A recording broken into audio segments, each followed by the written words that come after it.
she'll be. No, she'll be here Sunday. She come back today. So the opening is Sunday. Oh, it's Sunday. I don't Sunday. know why I was thinking it's tonight. Okay, good. Because I was like, how am I gonna? What am I gonna wear to transition? Yeah, so you got a few days. I'm Sunday just night. okay. All right, Facebook. I'm sorry. My client. So go ahead and call 866-447-3344. That's 866-447-3344. And you sent those questions. I didn't. Okay. You got it, and I'll send you something while you're talking. Okay. Well, we got about two or 3 minutes before we get into the interview. I just got one shout out. Guys, okay? Water. Record this when I'm about to do. 3344. Stacy Chauncey, 866-447-3344. Where's the action, Jackson? I'll tell you what's going on.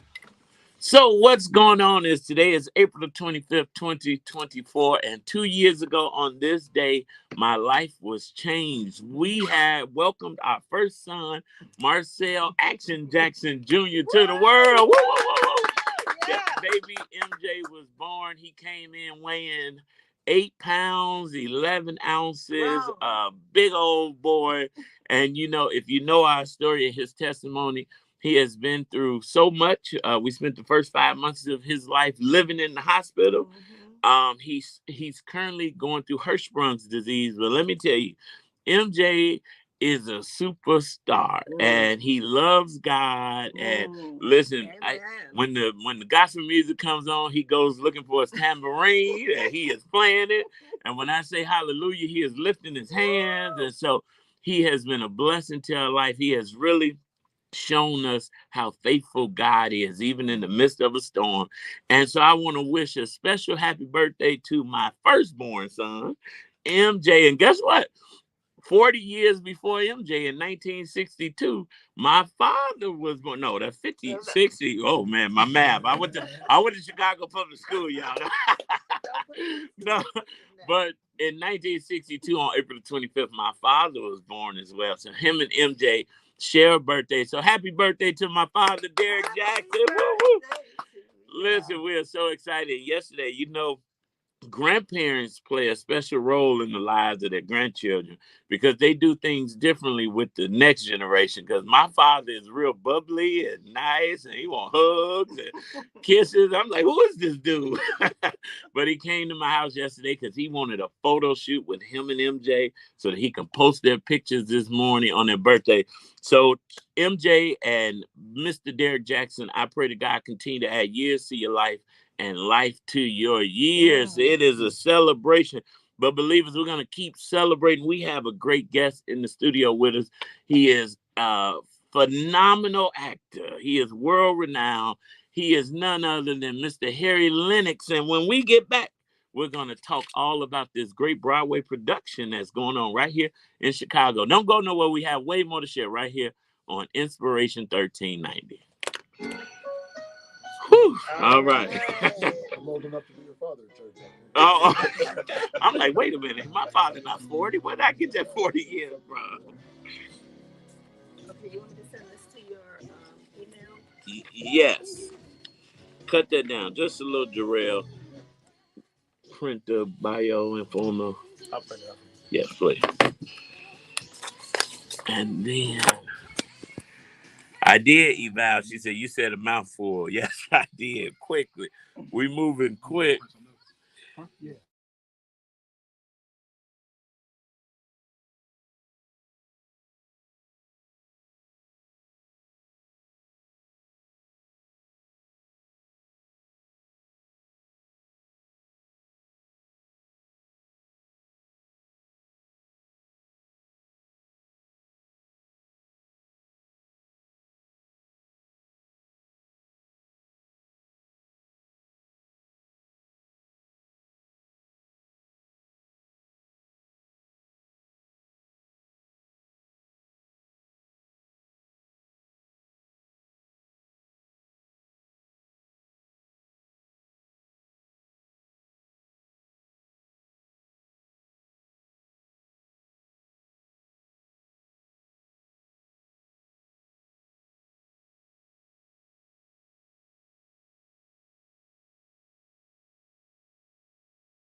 I have an event going on as we speak too. Why am I not surprised at the Metropolitan Club? No, it's at Decadent Chicago, black-owned coffee shop right here on Michigan and 14th.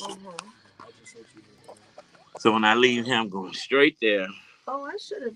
Decadent Chicago. Yeah. So I'll have to talk to them because if I had known them, I would have had them do a coffee package for How I Learned with Harry's picture on it. Oh, well, let us know. You know, we still can put some stuff together. Whenever. Listen, you let me know, you know, I'll get it set up. Since the Mid-America Club closed, I don't really like the Metropolitan as much, but you know, the vibe is just different, you know. And so I've been looking for places downtown now, black owned, that I can host events. So we're doing co-working day there. So I invited all entrepreneurs and professionals to lead the office. We're taking over the coffee shop and we're working together. And then some networking. Yeah, 1 minute. We did it last month in 2 weeks, 100 people. Really? And the coffee shop was like, can you do this every week? I was like, not every week.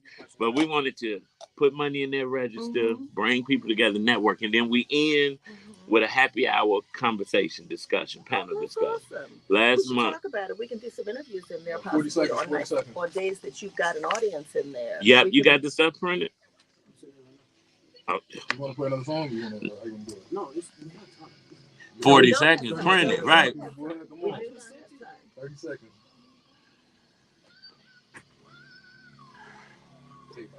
I tell you. 20. Oh, he said it was ready. Yeah. All right, Justin. 10. 5, 4, 3, 2. You're rocking with the Brunch Bunch right here on Inspiration 1390. It's your main man, Action Jackson, and I am so excited to have a great guest in the studio with us, Mr. Harry Lennox. He is a distinguished film, television, stage actor, and producer. For the past 9 seasons, he has starred as Harold Cooper on NBC's The Blacklist. Moviegoers know Mr. Harry Lennox as General Calvin Swanwick, a.k.a. Martian Manhunter from the Justice League, Man of Steel, and Batman vs. Superman, Dawn of Justice, Commander Locke in The Matrix Reloaded and The Matrix Revolutions, and Joe Adams in the Oscar-winning Ray. My absolute favorite movie is Ray. Listen, he made his screen debut as Dresser in the fan-favorite movie The Five Heartbeats. Brother Harry Lennox also recurs on the Showtime series Billions, which I love. Brother Harry Lennox made his Broadway debut in Pulitzer Prize-winning playwright August Wilson's Tony-nominated Radio Golf. For the stage, he directed Lakeithia Dalco's drama, A Small Oak Tree Runs Red, which went on to win the Adelco Award for Best Production in 2018, as well as Robert Townsend's The Five Heartbeats, which received 3 NAACP Theater Award nominations. We are so excited to welcome to the Brunch Bunch, Mr. Harry Lennox. Welcome. Good to be with you. We are so happy to have you. Everyone knows you, you know. And I know you play in the BMF. No. I wish my business partner, Steve Harris, and his brother did. Steve Harris. I'm thinking of Billions, BMF, but Billions is my show because I put the father from BMX in Billions. You played the father of the Attorney General's daughter in Billions. That's right. I am a big Billions fan. I don't watch much TV, but I love shows about business and money. You know, I believe they leave clues that we can pay attention to. But you've been in so many great productions, movies, plays, and so we're honored to have you. And shout out to our friend who, anytime she texts me, the door is always open because she brings a great guest, Miss Doris Davenport from Broadway in Chicago. And Doris, I always tell her, you know, I grew up in church, so you have to be ye also ready. You know, you walk in church, they call you up for something. And so I'm calling Doris up to be my guest co-host today, and she's going to help get this interview. Mr. Lennox, how does it feel to be back in Chicago? It feels great. You know, this is home. Born and raised here on the South Side and South Shore. As a matter of fact, went to Catholic seminary, by the way. Oh, wow. And and the Northwestern grad. So you know, it's good to be back on terra firma. Yes, yes. We are glad to have you. And, you know, we are always proud of Chicagoans that go on to do great things, but also come back and reach back in. And we know that you are definitely reaching back. So you've done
that we have to learn as a Black entrepreneurial community. So we are all in this thing, and if one goes, all of us goes. So I'm trying to build, as you may know, a performing arts center on the south side of Chicago. We're calling it the Bronzeville Renaissance Project. We'll have a museum.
And every community has an economic driver. So in Chicago, we have Little Italy, we have Pilsen, we even have Boys Town, right?